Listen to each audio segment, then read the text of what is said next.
Yo, welcome back to another podcast at the Runner-Up channel. I am your host, Caleb Komet, and we got our co-host, Yuval Blank. He did some funny stuff What's in up, front man? of the camera, bro. What was that all Huh? about? Oh, welcome, guys. Welcome to another channel. It's been a long but just exciting week. Yuval, is there anything exciting with you guys? How are you guys doing? Yeah, it's been good. Mhm. Trying to get some more offers in, trying to get some deals done. There you go. Excited for the coming weeks to come as well. So Yeah, no, that's huge. That's huge. That's awesome. I know, yeah, with us, we've been really grinding out at this place, just organizing all the deals and just operations and renovations, and that's actually coming to a close. We're actually now finishing up the flooring. I know we kind of had to reverse a couple things just because of people's schedules. Again, it comes with contracting, but we are just starting the drywall. After that, we paint it up, and dude, we're done. We're ready to go. So this job for a basement reno, um, yeah, it took about 1.5 months. Our plan is to be done in the next, by the end of December. So that would be a total of 2 months for a basement. So we're excited, and then we're gonna put this thing right on the renters market and get some cash flow for the current market that Windsor's at. Not the best to sell, but that's what we kind of wanted to dive into in this episode. Is we wanted to focus on the importance of acquisition, the importance of rehab, right, as well as the resale, right? What are the different aspects? What do each one mean, and what can we do to be, again, the most educated and secure the biggest profit within each one? So Yuval, you want to dive in? What do you think, and what have you learned about with acquisition to start us off? when you talk about acquisition, what do you mean? You mean just attaining that deal?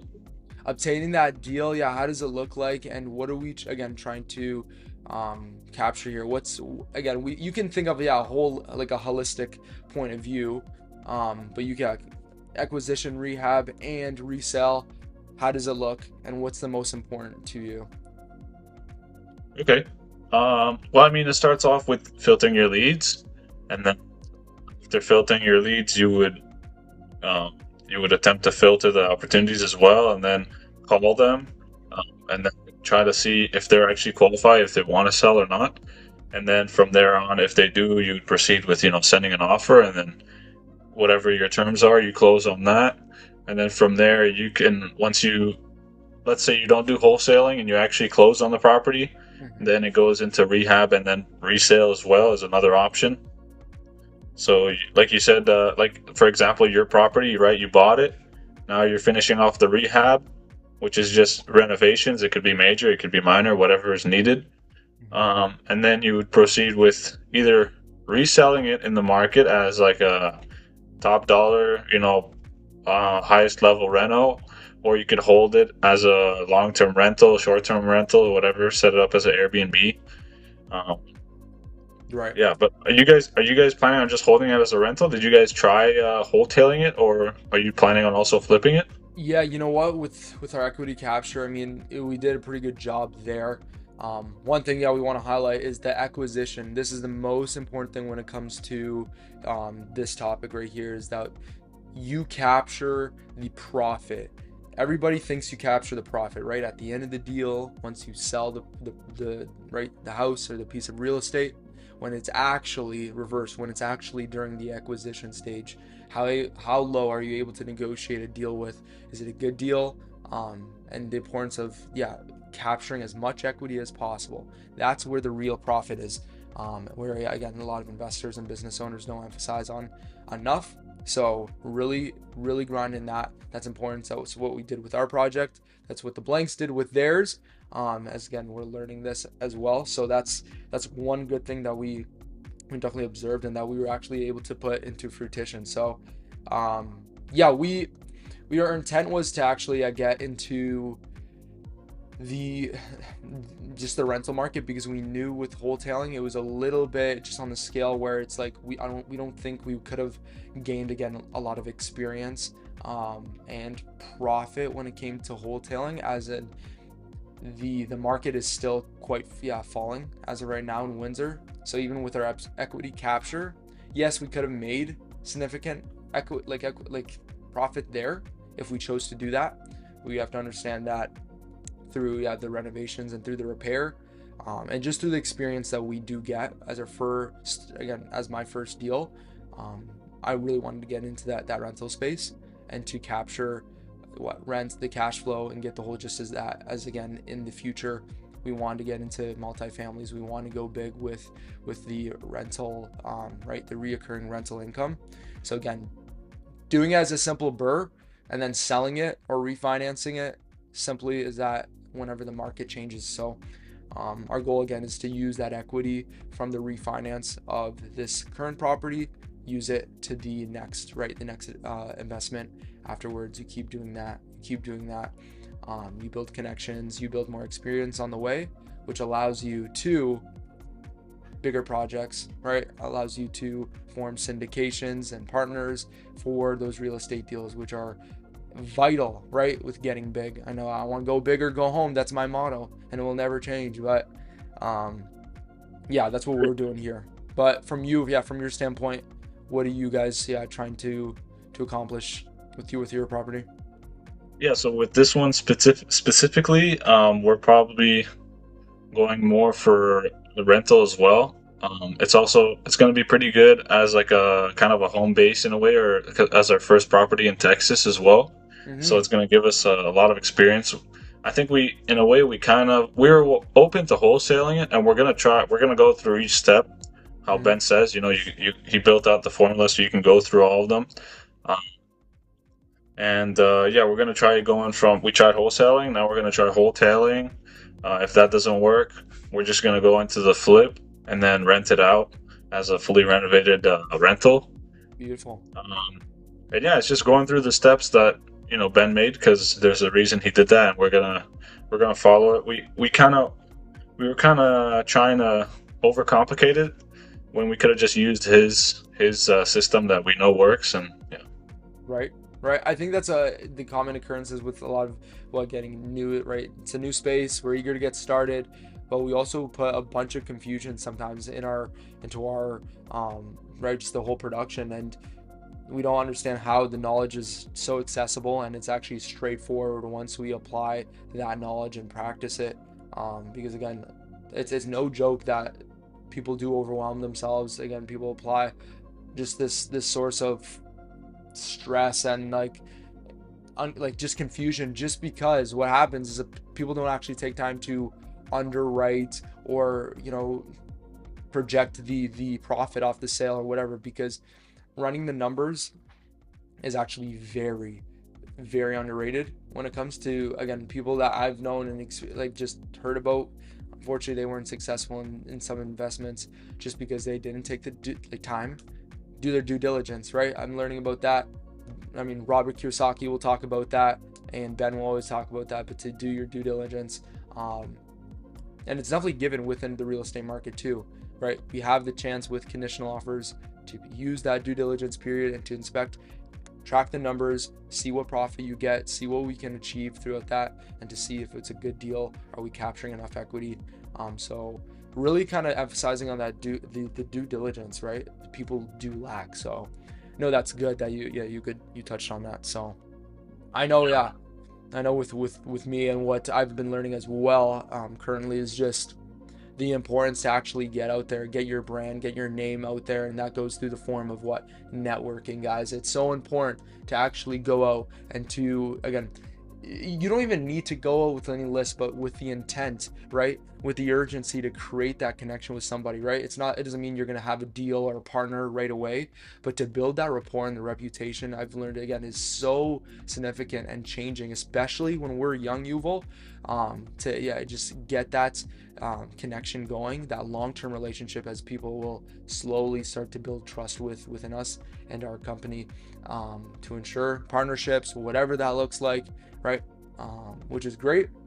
So talking from that, Yuval, has there any kind of big connection that you guys have made in recently, or is it just steady with the phone calls you've been having? How's your experience? Yeah, we're trying to get some people like property management companies, which could be a very big connection as well because they know many people. Also, Beautiful. realtors that are good. that we kind of vibe with, and we kind of feel each other out, and we both agree on the same kind of things. Yep. Um, Yep. and I think those are pretty much the major ones. We're looking more for right now contractors and stuff like that that are available for reno, and maybe even taking a look on the property before closing and other stuff like that.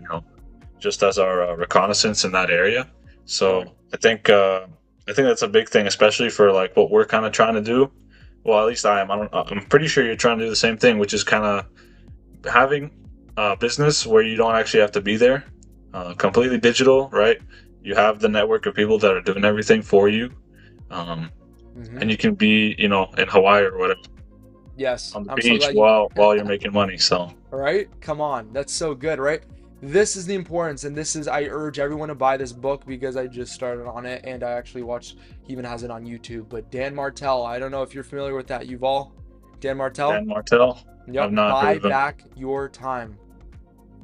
So good. It's so unbelievable. Exactly what you hit is, again, what the intent is here to, again, just project a vision within this and to actually build a team, as you said, to learn how to buy back your time is vital through the processes, right? Business is no more than this. It's no more than the systems you create and the people that you meet, right?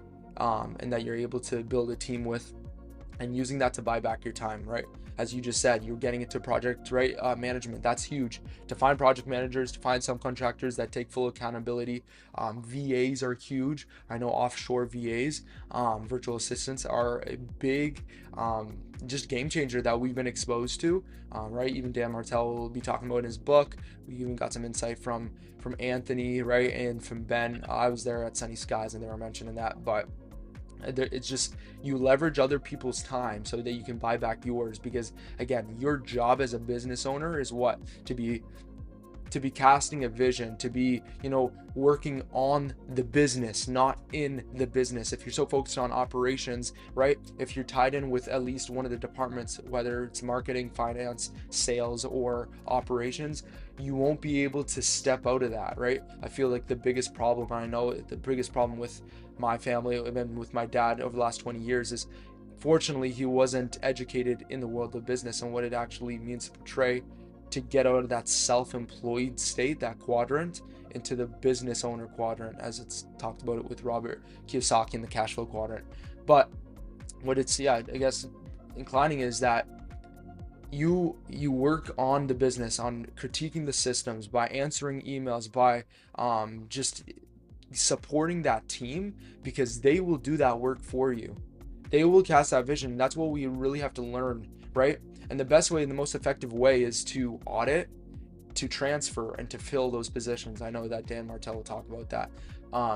But one cool thing, and what I learned too, is recording, right, sessions like these, Yuval, even in the processes of cold calling, emailing, you record, right, that process, and now your VA, let's say, that you hire, or whoever you want to, or your sales rep, now has evidence, right, now has a playbook on actually how the process is supposed to be done.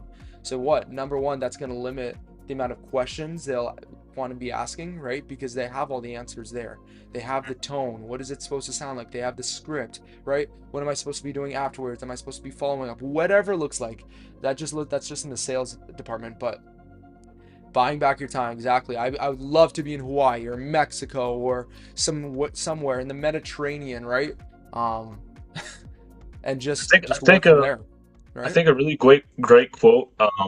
I was talking to Ben actually yesterday, and we had a one-on-one, and he was talking, and kind of like I didn't exactly remember the quote at the time, but it was really reminding me of a quote Henry Ford said that Mm, really represents like our position in the business, right?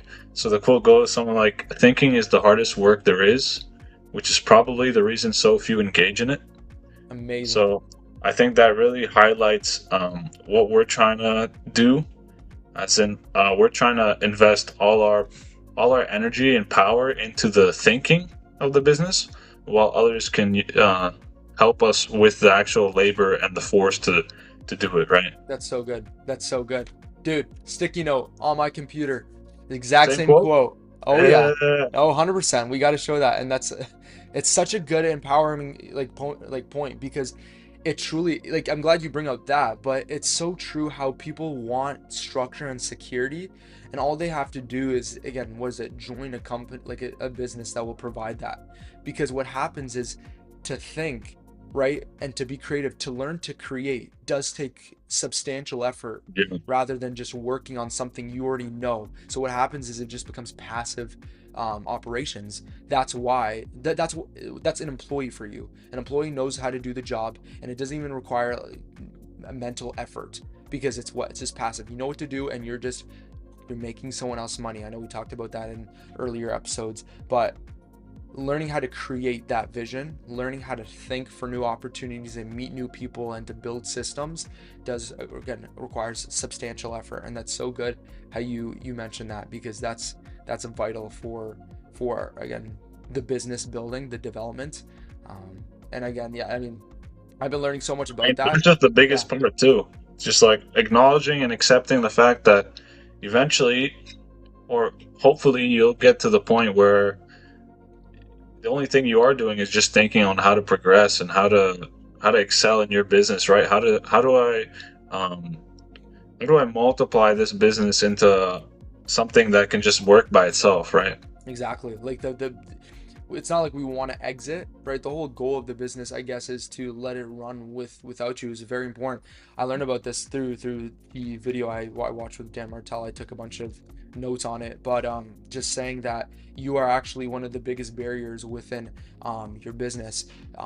Knowing that, what he's trying to say is, if production has to stop, get reviewed by you, right, and approved and replanned throughout that delegation. Let's say, I'm perfect example, right, is we actually had this instance, and this is a perfect example, is we ran out of tile for our house. Okay, well, production had to stop. Well, communication had to go, what, from the worker to my dad, from dad to what, the store, to store, right, to me, approve, we have to do that. Well, during that whole period, again, what happened is that production stopped and we weren't efficient with time, because it's all about buying back our time. We're barriers in that perfect example. And as I learned this, the best thing is, what you can do is to actually empower those employees. What I mean is, you give them that accountability, and that budget. So, perfect example, instead of me running to the store and saying I'm dealing with it, is say, okay, you know what, subcontractor, this is what you're going to deal with, okay, for the next little bit. You're going to go buy the tile. You have full accountability, whatever happens in the tile and flooring game. You see how that works? So now I'm out of it. I'm out of the equation, right? I'm there to support you if you have any questions or whatever, but you're dealing with the flooring. I'm not involved with that. And that's actually what it's supposed to look like, right? So I would give them a budget. Sure. Give me the receipt after and I'll e-transfer you, but you go run and get that tile. You guys are insured, yeah, insured that tile. And what happens is, production, it will still be quicker than if it went through us. That's a whole scenario, I but think if anything, it might actually go better because that's, yeah, you're exactly. That's the you're point. you're pretty much telling them that I trust you enough to make you responsible for this project, right? I'm putting my trust in you, um, and they might just work even better or smoother than what they normally do because they care a little more. Exactly. And what you do is, again, that level of empowerment that you give them shows that trust that you have. And what happens is, the goal, again, as that business owner is working on the business, what does that actually mean? Yes, it's about buying back time and processes and systems, but you also, the most important thing is culture, is actually how you formulate that business, whether it's through secretaries, subcontractors, whatever it is, right? Whatever your company is called, what do people think about when they hear about the blank real estate business, right? Or whatever, sorry, the company's called. But I know with DK, with what we want to portray is the culture that it brings. Every brand, the company will have a culture, and to, again, focus on that, to empower those employees to take that accountability, dude, it will buy back your time, and it will be the best return, right? Yeah, it might be a little bit more expensive to pay like the guy, if he handles the material as well, but I'm buying back my time, essentially, because now I can focus on how can I make their experience better, how can I focus on other more important jobs as well, and delegate multiple jobs at the same time, right? It's just 100%. it's pretty cool. So That's there's that thinking aspect. exactly. Yeah. You have to seek the bigger picture here, right? So that's what I learned, and that's huge. That is pivotal, and I know I'm gonna apply that with my business here. So it's kind of cool. Yeah, you have anything to share as well before I get into this next topic? Um, I mean, yeah, I totally agree with you with that. Building that community and that culture of that high efficiency drive Hmm. that everyone kind of wants to succeed and move together and grow together as well, because they know that if they're gonna do well, then you're gonna do well, and then they're gonna do even better. So, Exactly, exactly. This is one of the biggest things that, again, what I'm learning right now is to create value, right? And within the business, and one of the best ways that we can portray that is through the value creation Venn diagram, um, that Dan Martell will talk about. I'm just referring off a whole video right now, but um, the Venn diagram basically is just three circles that are all linked together, right? And they create a scalable offer, right? So what that looks like is, what is the first circle? What do customers value most? Knowing that, well, we're in the real estate game. What does that look like, right? What do customers value most? Okay, well, they value the experience, the no commissions, no fees, the hassle of, going through realtors and stuff. That all should be abolished. And what you're doing is you're portraying value within that quick cash offer, right? That is again our intent, to create that one-stop shop. Hey, if you need to buy a house, the goal for DK, I know that I've been working on, is how can we just make it all in one, a one-stop shop, right? Since we're in the renovations, do you need renovations or do you need to buy a house, right? Because we love to demonstrate and to sell our own listings, because who needs a realtor? We don't need a realtor to list our own properties. And once you build your audience from social media, from all your advertisements, right, that will return an ROI, that's how you will start to see people who will buy your listings. What if you need to, right, sell a house, you can go to us, right? Any kind of, real estate, right, scenario there is, we want to become that one-stop shop. So again, what do customers value most? Convenience, right, at the end of the day. So that's that. Second circle will be, what do we do best, right? So going back, right, what I do best is going to be different from what Yuval does best, right? We all have our different unique selling process, right? Our UPS. So that's important, right? And ensuring, what do we do best? I know that we've been really focused um, on just quality work. I know with the renovation company for the last 20 years, that was a market differentiator, because what happened is there wasn't a lot of quality craftsmanship within Windsor, right? And that's how the company was able to sustain itself for the last 20 years. Because it's so fascinating to think that 9 out of 10 businesses, this is a fact, that 9 out of 10 businesses fail within the first 5 years of production, due to fail of processes, systems, and the lack of connections, right? There's too many self-employed individuals that think they can run an actual business. It's almost foolish in a way, because they're missing the point of planning. Yuval, what are your thoughts on that? yeah, that's a great point. I really think that trying to, obviously, out of the 10, you can be that one, right? 100%. Um, Yep. but I think trying to go in there, solo, lone wolf, really just trying to stay ignorant to the fact that you don't need other people's help can insanely diminish your returns. Yes. And also, Yep. just take, maybe you get the same returns, but instead of doing it in 1 year, it takes you 15 years because you did it by yourself. You wanted to build your crew by yourself. You don't want to call other contractors, work with them. You don't want to pay money to other people. But It's prideful in a way. It's so prideful, yeah, it's I think. Right? And that you abolish the opportunity, right? If somebody else can do it better than I can, why would I do the let work? them Let them. let them do that for you. 100%. If I Okay, of course I want to exceed and to learn as much as I can, right? Through what? Let's say electrical. I don't know too much about electrical, but if I'm not going to do electrical and risk managing that, when I'm, again, wasting time when I could be focusing on the business and the acquisitions, right, and the marketing and the operations and the finance side.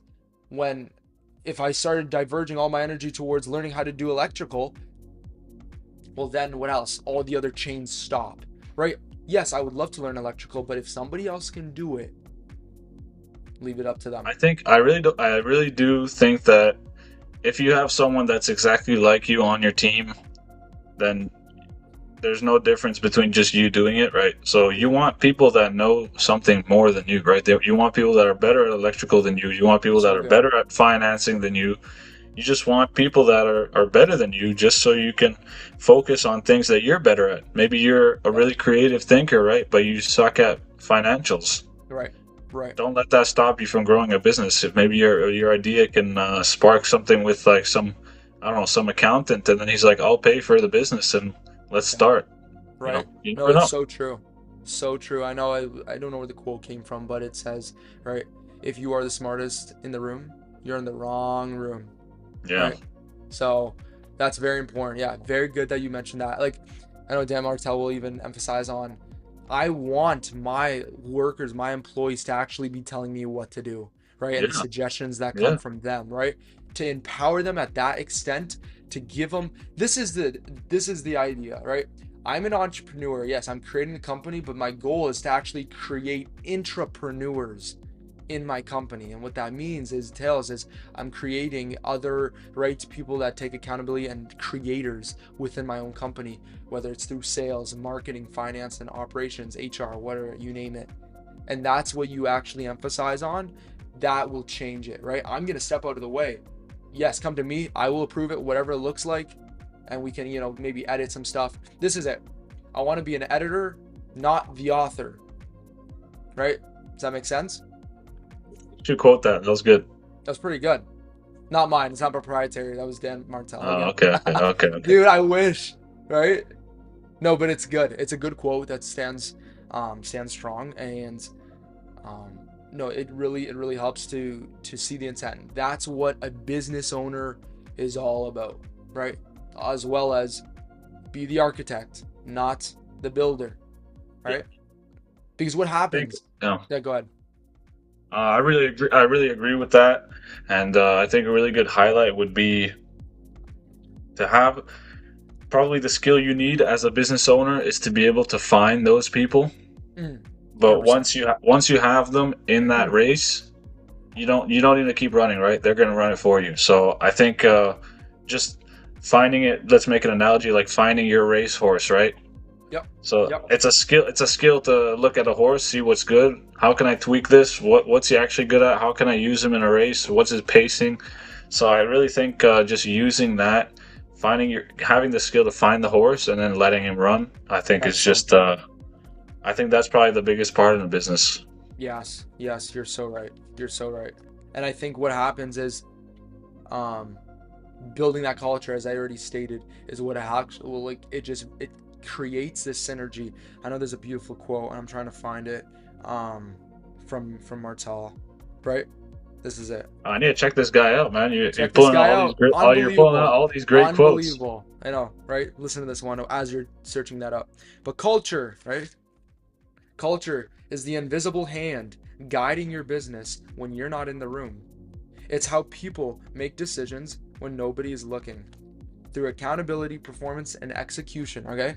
That's so vital. When I'm not in the room, what is the one thing that's holding my business together? It's the culture and community that you created, right? I want people to think, when people think about DK, what does that mean? When people see that logo, what is it? Culture. They're so emphasized on what? Love and, just result driven, whatever that looks like. Quick, fast, convenient, whatever word is thrown out.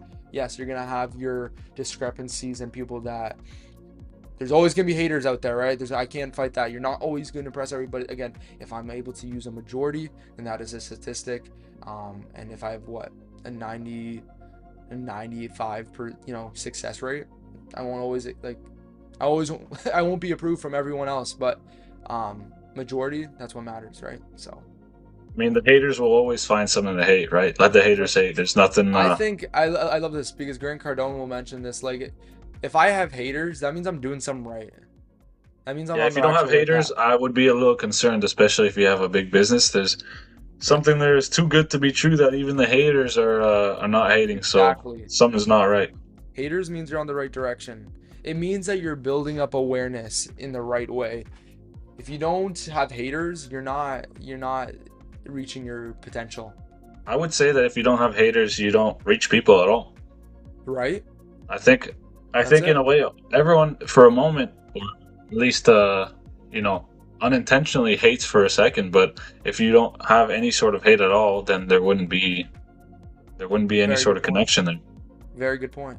Very good point. Right. So it comes down to, yeah, was it designing culture, right? Vision, narrative, and people systems, right? Casting that vision. It's just I can keep going, right? There's Yeah. so many And good another points. great quote I found here from Henry Ford would be, which really highlights I think culture and in your workforce is coming together is a beginning, keeping together is a process, sorry, progress, working together is success. Mm. So I think, like you said, Say that is one more time. Say that one more yeah, time yeah, for yeah. the people. Coming together is a beginning. Keeping together is progress. Working together is success. Beautiful. Beautiful. Yep. Yep. That's so accurate. I love that. I love that because it's results driven. You're working together, right? And confirming different ideas, right? And ideologies. If I'm just right micromanaging everybody, listen to me because my opinion is the best, right? Through my vision, I'm also giving them the options and the suggestions, right? The insight on how to grow the company, right? You're Just giving them because control. just because I, yeah, exactly, just because I have a vision doesn't mean I'm micromanaging and telling them what to do, but it's to empower them on how to actually become better, right? And to reach their better self, to grow, right? And to challenge what their beliefs even, and just reach the next level, right? Through their suggestions. You know. Two minds are better than one. That's all it is, right? So Yeah. combine that and you'll have a good process, good, Yeah. right, I vision. think a really big thing as well is like once you have someone that's willing to work with you, letting them kind of, because if they're doing the work, there's no need for you to understand.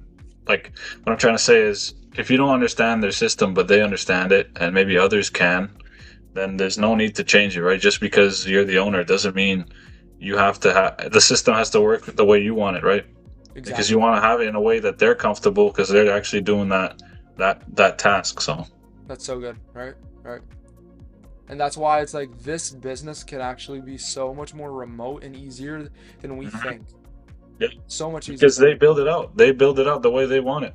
They build it out the way they want it. It's so good. And this is why, again, I feel like we can definitely do something here in the future, you all, where we can some way partner up. I'm feeling it because Yeah, man. again, same visions align, magic happens, bro. I'm telling you. So Yeah. we can definitely create some infrastructure as we're again enveloping all this information, and we'll apply it. One day we sure will. But Yes, sir. I have these three P's. I don't know what time is it. What are we thinking? Yeah, we're good, man. We're good. The three P's of delivery, right? I like to say this to actually like close in and to really grow the process because I keep mentioning systems, but what does that look like, right? To grow that system and to solidify it is in the form of playbooks, right? People, as already mentioned, and platforms, right? Playbooks can look like, right, how skills are learned, right? How to execute that work, measures their progress, right? How they're being trained, frequency of tasks, how to report things when they come up. So again, just establishing that playbook, as we mentioned, that will all you have to do is implement that once, maybe even record it, throw it into a document, and what happens is that that employee or that worker will know what to do now because there's a playbook right in front of them. That limits all of the questions that I will receive. They'll be able to be more comfortable, right, and result driven. Afterwards, you deal with the people, as we already stated this, right? You make them accountable. You give them that vision and that ability to create within something within that company, right? Um, because that will really help and increase production for sure. And then platforms, right? The tools that you use, the automations, right? The system and the software, right? I'm so blessed that I'm able to have, right, GHL exposed, because that was a cool and just a wow factor for me, and seeing how easy and efficient we can be with a company, and through just sales and marketing, because they're all tied together, right, which I love, through calls, through conversations and texts and emails and automation, through marketing, right, through your website. Like, I can keep going. It's unbelievable. So software is important. Using drives like Google Drive to communicate and to transfer documents, just using simple and efficient ways to, again, scale the company with less stress and complication will help grow, again, sales. So those are, yeah, one thing that stood out to me So it as well. links back to people, the people that know how to scale and know all these other and know GHL and know how to work it and stuff like that. So that's why you need those types of people. It's crazy to think of what kind of advantage we're already at.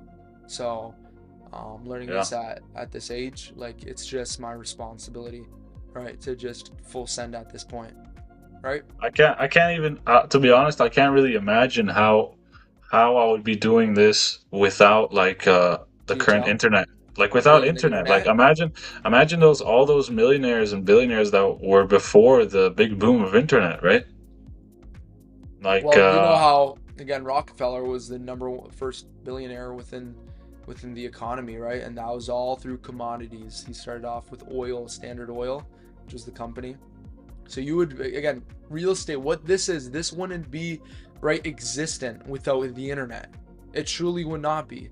Real estate would be the slowest, most inefficient thing, because you'd see what a bandit sign or a for sale sign. The process would take forever, and you wouldn't even realize it before somebody already bought the place, right? you know what's funny is I actually heard a story about Mm-hmm. what one of Ben's mentors is that his mentor used to buy real estate from like the Bahamas. So he would go to the Bahamas Wow. with a newspaper and a fax machine, and then he would find the listings on the newspaper, and he would fax them the offer, and then they would fax them the photos, and then he would Wow. fax them the check, and then it's just crazy. And then he would buy it Wow. from, and that was before the internet. So That was that's before what the I mean. internet, Like how do you even come up with that, right? This guy's in the Bahamas buying real estate. So what's going right? on? You just got to make it work. And that's like a good demonstration of going all in, letting your creativity flow, right? And just seeking every opportunity they had back then, right? It was vital, because the one, right, vision that he had, and um, the drive he had, is he knew that there's so much potential when it comes to real estate. So that drive was not diminished just because you had to fax and the process took longer. Because again, there are a lot of people that became successful without these systems. So just Yeah. think about it. What obligation do we have, knowing that we have these things at the internet, GHL at our disposal, and we're not taking advantage of that? Come on. And just what? For the investment of what, just a monthly fee or whatever it takes, right, to acquire that software, your return on that investment would be so substantial with the right processes and systems in place. So, If I told you that it would cost you, say, $1,000 a year for, I don't even know, two kind of platforms that you have, and mhm, like a phone service or whatever, but you mhm, make 100 grand, right, or you make more than that, you make 1 million a year. Like, what are we talking exactly. here? Exactly, right? Like, what, that would be a no-brainer to me. Yeah. But what happens is, this exactly goes to my point right at the beginning of the episode, is people do not emphasize on underwriting a deal or to analyze the potential on the return, right? So what happens is these numbers become opinions, but they're not facts. It's either data or drama. So what happens is, if I'm not taking the time in the due diligence period to analyze my numbers, it's not hard math. It's just time consuming, and allocating your time accordingly, right? This is Yep. exactly what we're trying to say, is we're trying to buy back our time so we can focus on things like these. But analyzing those numbers, making sure it makes sense. If the deal doesn't make sense, if it's in a high market or low market, then don't do that deal. But what needs to happen is you need to feel comfortable whether it's a low market or a down market, right? And that's why you emphasize on what the equity capture at the acquisition. But yeah, go on. No, it's good. It's good. Yeah, I know. I could keep going. I gotta give you some time to speak too, dude. I feel like I'm speaking too much. It's great. I think no, I think it's great, bro. I love it. Yeah, That's I awesome. think So that's definitely something that I'm learning as well, is to speak a little more and yeah, dude, articulate 100%. my thoughts, right? Because I think I'm pretty good at kind of thinking, but it's just more all in my head, right? So it's not. Yes, That's dude. definitely something Yeah. in school. In school, it was more of just like me thinking, right? And I've been told in the past where it's like someone says something, I don't really react, right? But Mm. it's not that I didn't react. It's in my head I'm reacting, but I guess my face doesn't show it, right? So Yeah, no, I understand. Hey, dude, we're all in different stages, and what I like to, we all have the same opportunity, right? And it's just like we're all given, right? God, I believe that God's given us all different gifts. At the end of the day, whatever it looks like, whether it's through communication or whether it's through underwriting, right? Like there's so many different gifts they're out there, right? So emphasizing on yours, right? Not being subjected to one, but I do believe at the end of the day, communication, ability to express, yeah, again, your thoughts and the vision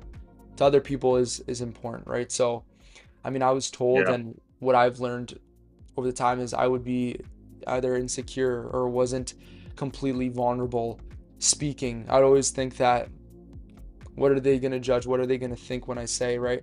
But I completely abolished that. And I tried and I pushed and I achieved it. The abolishment of the fear of man, right? And that is honestly like a conviction that the Lord has given me, which is great. To really, like again, who cares what people think? And what happens is, I love to think of two things, whether I'm speaking in front of an audience or whatever it looks like. I want to think with 95, I want to see, this is it. I want to see with 95% of my brain and only 5% of my eyes. I know it's kind of weird to think, but Robert Kiyosaki talks about this is, again, what happens when you're in front of people, in front of stages is, again, like, oh, my exterior appearance, what do I look like? What do I sound like? Like there's so many exterior things that run through your head that it really distracts you, especially when you're not used to. But what it comes, it's all just practice. It's all just repetition. So what you do is you got to stay in here, right? And not think about anything out there, if you know what I mean, right? You don't want to get trapped in your So I thoughts. think exposure is definitely something that helps with that. Like how do you Got a get over chance, yeah. a fear, right? You face the fear. You don't. If you keep running away from it, it's going to develop into a deeper fear as well. Exactly. So I Exactly. And think that's one of the biggest things is you have to go through, what I learned is go through that storm and take massive action, because you keep avoiding it. You try to go around or under or whatever above. It always haunts you back. It always comes because you didn't conquer it. And it's such an opportunity to see that you have the ability, right, to conquer literally anything. And I've learned that through the results that I've already have I've like just shown in myself, right? And the ability to articulate and to just learn all of this in real estate, right? It's just, there's so much, and it's such an accomplishment, and I want to just keep on going. It's a life, yeah. it's a journey, it's not a destination, right?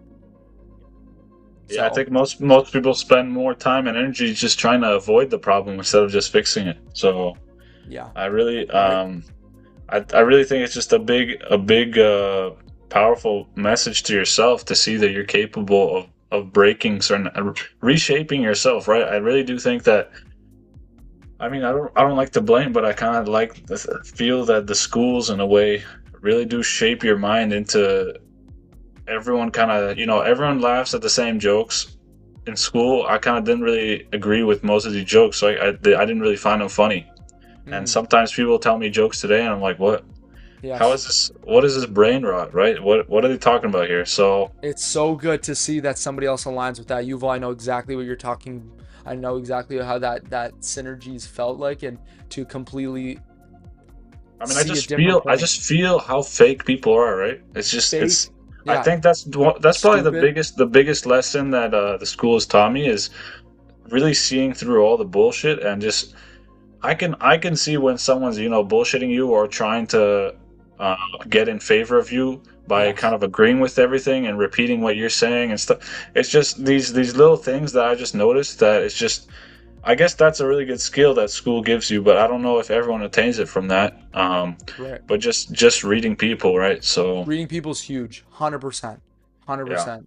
There's a beautiful, let's see, quote here from Robert Kiyosaki. I know exactly what you mean, bro. Is there's so many fake, and this is unfortunately what a community and the culture is nowadays. right? Yeah. The trends that's been going on and what's happening with society, It's the and it's problem with only the gonna get internet. worse. It's the internet, It's the dude. It's problem with everything. the socials. All the socials is people That's show why you fake stay away. lives. They show fake lives, and then they set, false expectations, Yeah. and people kind of dig their own hole and get into this kind of rabbit hole of social media life, Hmm. and then they hurt themselves because of that, right? They expect themselves to reach that, but really that's all just staged. They cut the bit, they take the photo in the best lighting, they show the car that they just rented, they show the false lifestyle. It's just fake, man. I hate it, and it was a really big thing in high school. That's probably why um I did leave. Well, I did finish high school earlier just because I got more credits, but it's Mm. just because I worked over the summer and the courses Okay, and stuff, so I that's was able cool. to finish it earlier. Nice. But just that I finished a semester early, and that one semester I was just working, Mm. and just the relief I felt from not having to see all these fake people that I was just kind of also pushed in a way, like, right, why am I going to school? Oh, everyone goes to school. Okay, but what am I learning here? Well, Yeah. you're going to school, right? You're going to school so you can just go to school, man. Just go to school. So that relief I felt from having to stop going to school was really big, and I also felt like my brain. It took it a little bit, but once I was working like a labor job, right, where the labor is kind of a background thing, and you can think and process and kind of cool off a 100%. little bit. It's 100%. kind of like a meditation, I felt.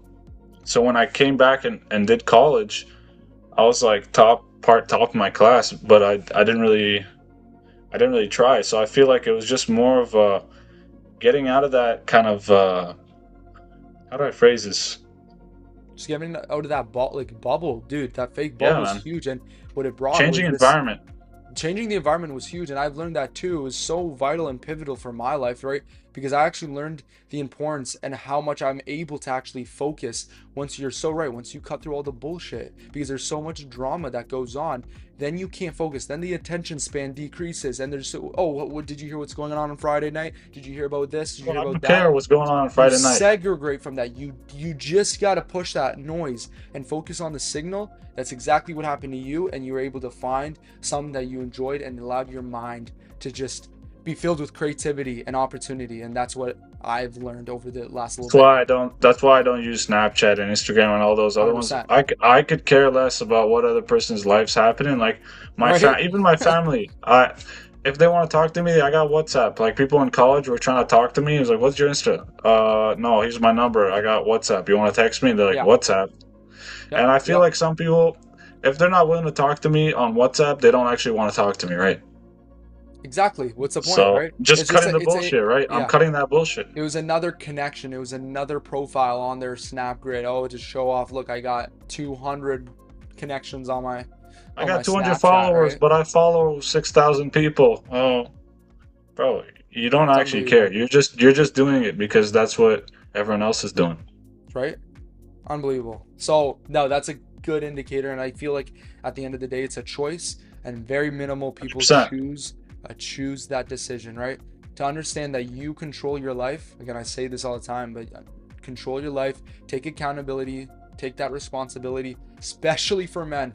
Unfortunately, the decrease in masculinity, again, Crazy, bro. it's In all high fake, yeah. school, I felt it so much. Like just trying to be a little more I wouldn't say conservative with my expression, but more kind of thoughtful about what I say and how I react to things. And I feel like just people kind of looked at me a little different, like, whoa, what? Why is this guy weird? Dude, yeah. But it's just guys acting like girls, so everyone gets along. But Pathetic, no, eh? no one's real. So Nobody's real. And you know what, Yuval? I wasn't exposed to this void, this endless void of creativity and opportunity, right? And this money game that is portrayed within North America. Like, I wouldn't be able to speak about this. I wasn't able to comprehend so much because I had limiting beliefs, and that's exactly what happened and was yep, portrayed in, especially high school, is the limiting beliefs again that you're not enough or you got to abide to this kind of culture and trend.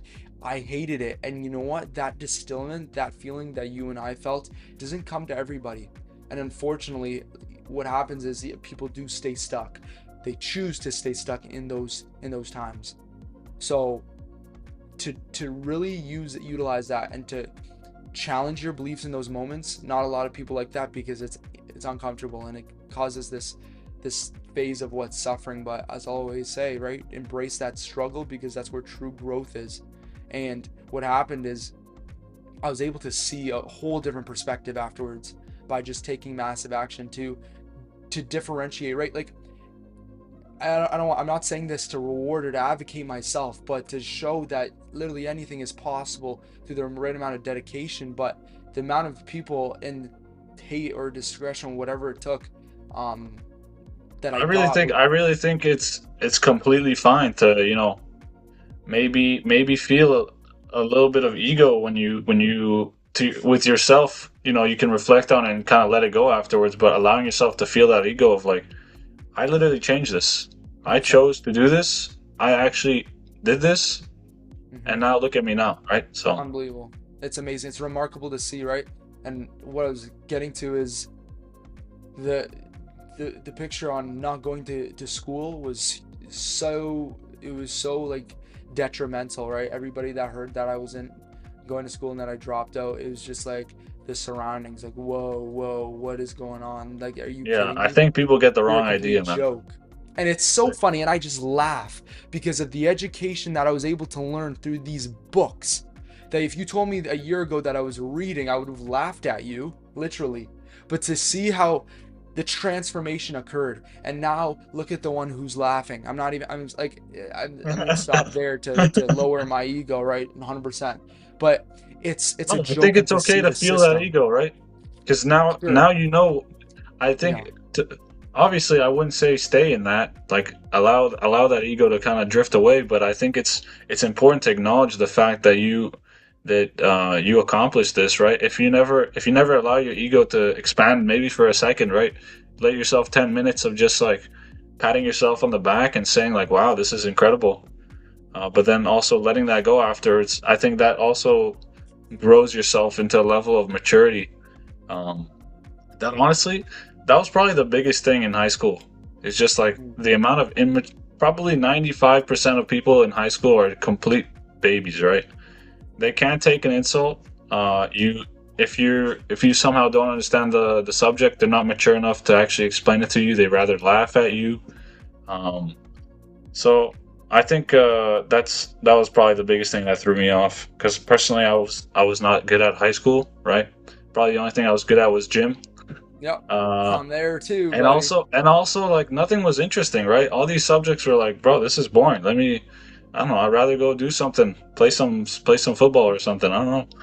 But I wanted to learn. This is hilarious. All right, a lot of people say they're a fan of the football game or the soccer game, but what is exactly equivalent to that is the money game. And a yeah, lot of, unfortunately, this is a beautiful perspective Robert gave me, was that money is a game, but unfortunately for civilization, it is survival. A lot of people see that as survival, but what happens is that there's a game around it, and the game is simply this: is who's indebted to whom, right? That is capitalism right there.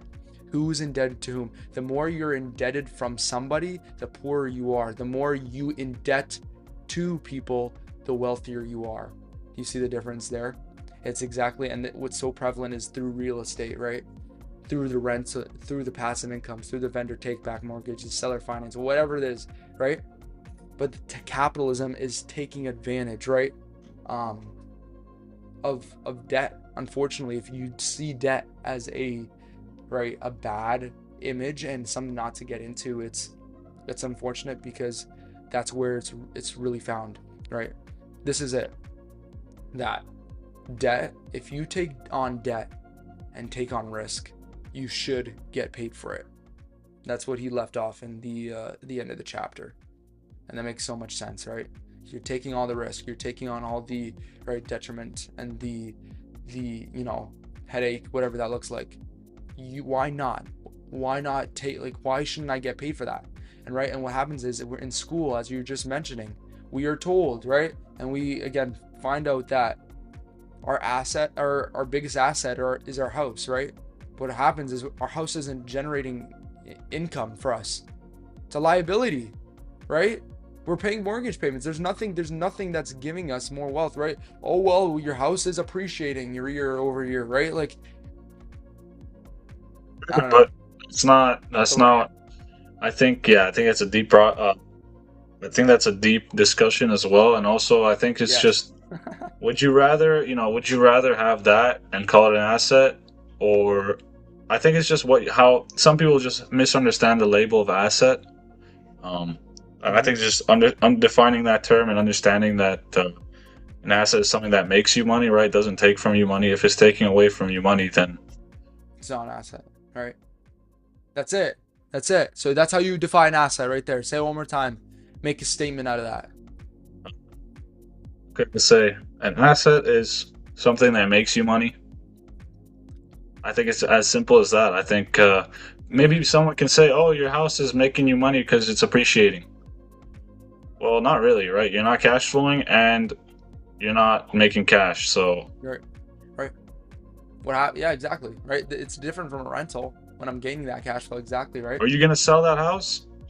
Yeah. I'm not It's your selling it. house. It's your Equity, house. yes, equity is money, but in a different form. But if not utilized correctly, it is a liability, and that's what the Sure, banks. you can Yes, refinance, sure, and you can make money, I guess, from your house. Not to say that every house has to be a complete, negative. You can always gain from it. I think it's just Kiyosaki likes to say that it's not an asset. Also, to change your mindset on the fact that you shouldn't rely on your house, right? I think he also yes, wants to remove the risk of having insane amount of mortgages and stuff like that, and risk of you consumer losing debt, your home and losing your bad home debt. on stuff like that. Yeah, bad debt. So if you don't live there, you have no problem selling it, right? You don't have Yep, you. That's not your roof. You don't. You're not in at risk of losing your bed. So I think that was one of the main reasons he likes to say that, and everyone else also likes to say that is your house is a liability. Just because you can make money from your house, right? you You can can, always but people don't like know how rent out to. the basement, or you can always refinance and stuff like You that. You can can still make yes, money. exactly, but Yeah. nobody is exposed and taught by that. So by the bank saying your house is an asset, they're basically It's telling a lie. But the thing is, they're not really telling a lie. They're just not telling you the full idea. They're not telling you the full truth, right? They're not lying because it could be an asset, right? And that's what Robert again emphasizes on is that they're not telling the full story. It's not that they're saying is wrong. It's yeah. that you have the options, you have the ability. You just got to become financially literate at the end of the day, Mhm. right? Yeah, and I think that also highlights a point of being honest, right? I read this quote from a book. It said, "Terrible truths are better than lovely lies." So Mm, I really do think that it's better to that's hurt love. and experience some sort of pain from truths Yep. than always feeling warm inside, but living in delusion and in lies, and never actually growing. Right? You're just deceiving yourself. So Exactly, exactly. And I'm not trying to stay, yeah, within that. I choose to live on the right side of that cash flow quadrant and choosing a life that's full of influence, impact, cash flow, freedom, bro. appreciation. Life that's full of freedom. It's just freedom at the end of the day. Yeah. Again, what happens is people want structure. They find structure and fulfillment in things that do not last, right? In liabilities, unfortunately. And what happens is they invest in people or things that bring structure, but they do not try to seek it themselves. And what that structure is it's security, right? But the thing is, we don't want security because it means that there's always a catch. There's a cost to that, right? It doesn't mean true fulfillment. It's just a fake illusion, delusion, right? But what happens is the people who take initiative and that leadership will find the freedom, right? Security or freedom, two different things. I remember asking, I asked my parents that, or my mom that, and it just really opened up her mind.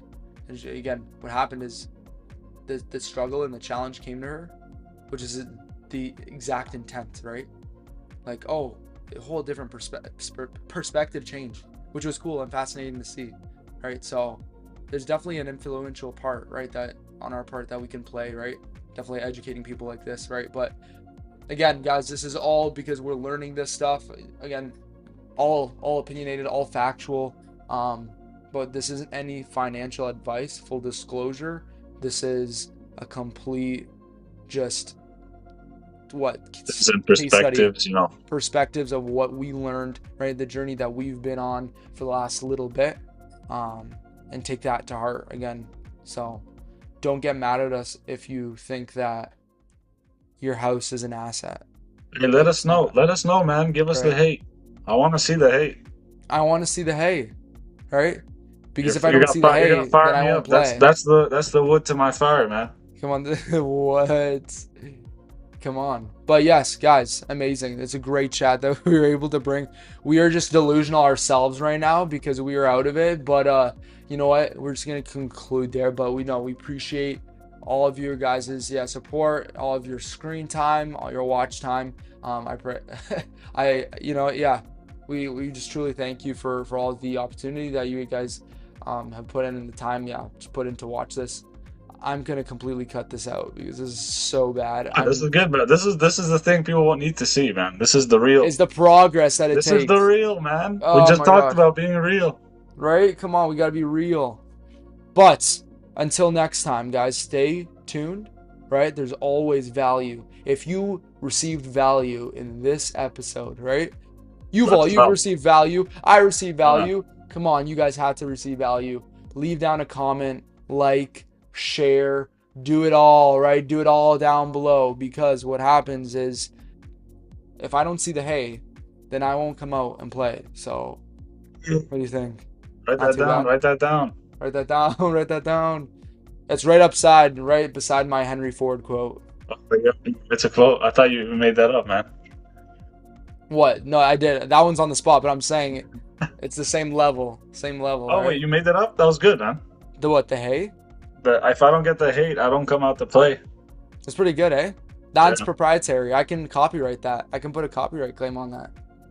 It's good. A patent that thing. But All right, guys. awesome. Yes, until next time. Let us know if there's anything you guys want us to talk about in the future, right? And until next time, we'll see you guys soon. We are your runner-ups.